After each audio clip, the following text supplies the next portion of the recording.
Moirang Assembly Constituency की manung sana leiba Kwakta Sericulture Training Institute की pre-fabricated home amasung renovated quarters sing the leiriba singna ana Layeng mari leinana Khudong Chadaba kaya Mayoknare Gari Leitabana Maheiroi kaya Mahei mashin Tamba Phangdre hiramasigi matangda TOMTV na mafam madu satuna miyamga unarubada mafam madu da leiramba miyoi singna ben da wafam kaya phangdoknarakle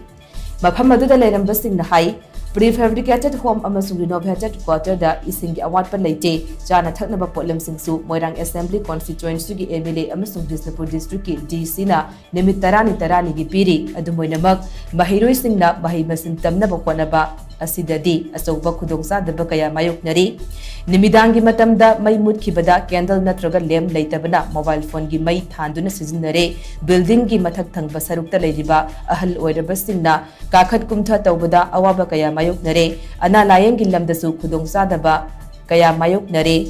aduna phibam masida leiriba si yengsinbiu hairi Government hagada awana ni yame kapningi paluraga adu kaparoi kapiang kapningi kaparoi akoi ada tawgo do sila tawjika ko